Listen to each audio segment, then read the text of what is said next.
ആവിയിൽ വേവിച്ചെടുക്കുന്ന അടിപൊളി ചായപലഹാരമാണ് ഇന്നത്തെ വീഡിയോയിലൂടെ ഷെയർ ചെയ്യുന്നത്. നല്ല ടേസ്റ്റി ആയിട്ടുള്ള എളുപ്പത്തിൽ ഉണ്ടാക്കാൻ പറ്റുന്ന ഈ ഒരു സ്നാക്ക് നമുക്ക് എങ്ങനെ ഉണ്ടാക്കുന്നതെന്ന് നോക്കാം. ഇതിനായിട്ട് നമുക്ക് വേണ്ടത് ബിരിയാണി റൈസ് ആണ്. അപ്പോൾ ഒരു 2 കപ്പ് നമ്മൾ ഒരു 3-4 മണിക്കൂർ ഒന്ന് സോക്ക് ചെയ്ത് വെക്കണം. എന്നിട്ട് ഇത് നല്ലപോലെ കഴുകി വൃത്തിയാക്കിയിട്ട് മിക്സിന്റെ ജാറിലേക്ക് ഇട്ട് കൊടുക്കാം. ഇനിയിപ്പോൾ നമുക്ക് ഇതിലേക്ക് ഒരു മുട്ട പൊട്ടിച്ചൊഴിച്ചു കൊടുക്കാം. എന്നിട്ട് ഇതിലേക്ക് ഒരു 1/2 കപ്പ് തേങ്ങയും കൂടി നമുക്ക് ഇട്ട് കൊടുക്കാം. ഈ തേങ്ങയും കൂടി ചേർത്ത് കഴിഞ്ഞാൽ നമ്മുടെ ഈ ഒരു സ്നാക്കിന് നല്ലൊരു ഫ്ലേവർ കിട്ടും കേട്ടോ. തേങ്ങ അല്ലെങ്കിൽ നിങ്ങൾ തേങ്ങാപ്പാൽ ചേർത്ത് കൊടുത്താലും മതി. എന്നിട്ട് നമുക്ക് ഇതിലേക്ക് ആവശ്യത്തിനുള്ള ഉപ്പിട്ട് കൊടുക്കാം. ഇനി കുറച്ച് വെള്ളം ഒഴിച്ചിട്ട് നമുക്കിത് അരച്ചെടുക്കാം.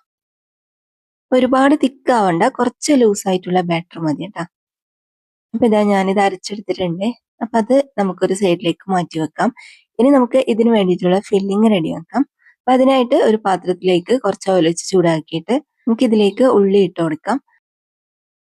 ഒരു മീഡിയം സൈസിലുള്ള 3 ഉള്ളി ചെറിയ കഷ്ണങ്ങളാക്കിയിട്ട് ഇട്ട് കൊടുത്തിട്ടുണ്ട്. അതിലേക്ക് നമുക്ക് കുറച്ച് ഉപ്പിട്ടിട്ട് ഇത് നല്ലപോലെ വഴറ്റിയെടുക്കാം. അപ്പൊ ഇതുപോലെ ഉള്ളിന്റെ കളറെല്ലാം നന്നായിട്ട് മാറി വന്നു കഴിഞ്ഞാൽ നമുക്ക് ഇതിലേക്ക് 1 ടേബിൾ സ്പൂൺ ഇഞ്ചി വെളുത്തുള്ളി പേസ്റ്റും 2 പച്ചമുളകും പിന്നെ കുറച്ച് മല്ലിയിലയും കൂടി ഇട്ട് കൊടുക്കാം. എന്നിട്ട് ഇത് നല്ലപോലെ മിക്സ് ആക്കിയിട്ട് വെക്കാം.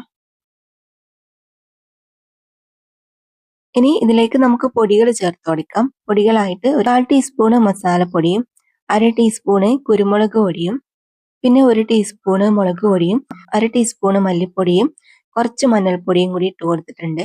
എന്നിട്ട് ഇത് നന്നായിട്ട് ഇളക്കിയിട്ട് ഈ പൊടിന്റെ പച്ചമണെല്ലാം മാറുന്ന സമയത്ത് നമുക്ക് ഇതിലേക്ക് ചിക്കൻ ചേർത്ത് കൊടുക്കാം. ചിക്കന് ഞാൻ ഫ്രൈ ചെയ്തിട്ട് ഇതുപോലെ ചെറിയ കഷ്ണങ്ങളാക്കിയിട്ടാണ് ഇട്ട് കൊടുക്കുന്നത്. അപ്പൊ ഇതിനി നമുക്ക് എല്ലാം കൂടി നന്നായിട്ട് യോജിപ്പിച്ചിട്ടെടുക്കാം. അപ്പൊ ഇത്രയേ ഉള്ളൂ, നമ്മുടെ ഫില്ലിങ് റെഡി ആയിട്ടുണ്ട്. ഇനി നമുക്ക് നമ്മുടെ ചായക്കടി ഉണ്ടാക്കാൻ വേണ്ടിയിട്ട് തുടങ്ങാം. ആദ്യം നമ്മൾ ഇഡ്ഡലി പാത്രത്തിൽ കുറച്ച് വെള്ളം ചൂടാക്കിയിട്ട് അതിന്റെ മുകളിലേക്ക് തട്ട് വെച്ച് കൊടുക്കാം. എന്നിട്ട് തട്ടിൽ കുറച്ച് ഓയിൽ ബ്രഷ് ചെയ്തിട്ട് നമുക്ക് മാവ് ഇതിലേക്ക് ഒഴിച്ചു കൊടുക്കാം. മാവ് ഒഴിക്കുമ്പോൾ ഇതിന്റെ 1/4 ഭാഗം മാത്രം ഒഴിച്ചു കൊടുത്താൽ മതി. എന്നാലേ നമുക്ക് ഇതിനകത്തേക്ക് ഫില്ലിങ് വെച്ച് കൊടുക്കാൻ പറ്റുള്ളൂ.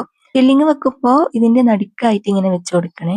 ഇതിനില്ലേ കണ്ണപ്പം എന്നാണ് പേര്. അപ്പൊ ഇത് കണ്ണിന്റെ എല്ലാം ഒരു ഷേപ്പിൽ കിട്ടാൻ വേണ്ടിയിട്ടാണ് നമ്മൾ ഫില്ലിങ് ഇങ്ങനെ വെച്ച് കൊടുക്കുന്നത്. ഫുള്ളായിട്ട് വെച്ചാൽ കാണാനൊരു രസം ഉണ്ടാവില്ല. അപ്പൊ ഇങ്ങനെ വെക്കുമ്പോൾ ഇതുപോലെ നടുക്കായിട്ട് തന്നെ വെച്ച് കൊടുക്കാം.